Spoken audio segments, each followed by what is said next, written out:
Donc, j'espère que l'Europe, la Belgique et la communauté internationale feront en sorte de lier la question de l'organisation des Jeux Olympiques à la répression au Tibet. On ne peut pas organiser des Jeux Olympiques dans un pays où on réprime les droits de l'homme comme ça se passe aujourd'hui au Tibet.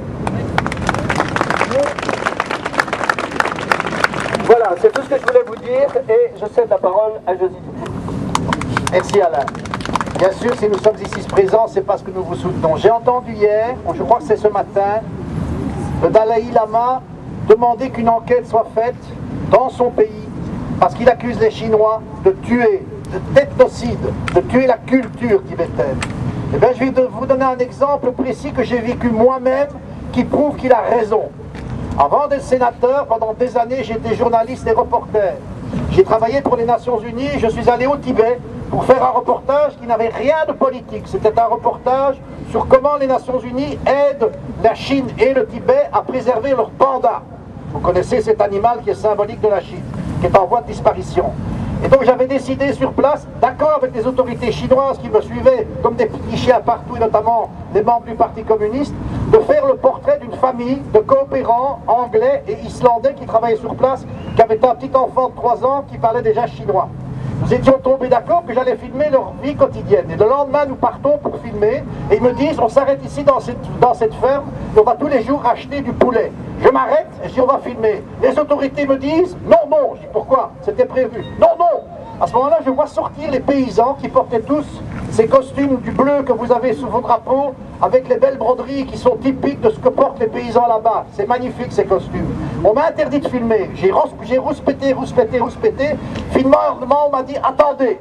J'ai dû attendre, et quand j'ai pu aller filmer ces paysans, ils avaient dû porter le costume marron, ils étaient comme des Chinois Han, ils ne pouvaient même pas porter leur costume traditionnel chinois, tibétain, parce qu'on ne voulait pas qu'on puisse montrer qu'il y avait là-bas une culture différente. Eh bien ça c'est une marque, peut-être limite, minime, mais qui prouve qu'il y a une volonté systématique des autorités chinoises de nier l'existence de la culture tibétaine. C'est inacceptable. Et si nous sommes ici, c'est bien sûr pour protester contre les violences contre votre peuple, mais aussi contre cette manière sournoise, systématique, de nier l'authenticité de cette culture qui est une culture millénaire. Vous pouvez compter sur nous, nous continuerons à nous battre à vos côtés, et moi aussi je suis d'accord qu'on ne peut pas accepter que des Jeux Olympiques se passent dans un pays qui viole aussi gravement les droits de l'homme. Je vous remercie. Mon nom est Vincent Metten, je travaille pour International Campaign for Tibet à Bruxelles. Ici, devant le palais de justice et dans la capitale européenne, je voudrais, au nom de notre organisation, condamner avec force la répression par les forces de sécurité chinoises des manifestations pacifiques des moines et la fermeture des monastères autour de Lhasa. Ces répressions qui ont débuté dans la capitale tibétaine le 10 mars se sont rapidement propagées aux autres régions du Tibet. Hier encore, plusieurs milliers de personnes manifestaient dans l'Amdo. Ces troubles sont le résultat des politiques chinoises menées au Tibet, qui bafouent la liberté de religion, dénoncent le Dalai Lama et son autorité, intensifient les migrations de Chinois Han vers le Tibet et aboutissent à la marginalisation des Tibétains. Le Dalai Lama a demandé qu'une mission d'enquête soit menée par les États-Unis et a appelé à la fin des violences. ICT remercie les gouvernements nationaux qui ont officiellement condamné l'usage de la force contre les manifestations pacifiques et encourage les autres gouvernements qui ne se sont pas encore prononcés à faire de même. Nous demandons à la République populaire de Chine de relâcher les Tibétains incarcérés à la suite des événements. Et nous demandons que les journalistes étrangers et le personnel diplomatique soient autorisés à se rendre sans restriction au Tibet qui est aujourd'hui coupée du reste du monde. Les récents événements du Tibet et les morts tibétains sont la conséquence tragique d'une gestion inappropriée du Tibet depuis plusieurs décennies. La seule solution pour résoudre le problème tibétain est que le gouvernement chinois accepte la demande du Dalai Lama de trouver une solution négociée à travers un véritable dialogue. Je vous remercie.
Thank you.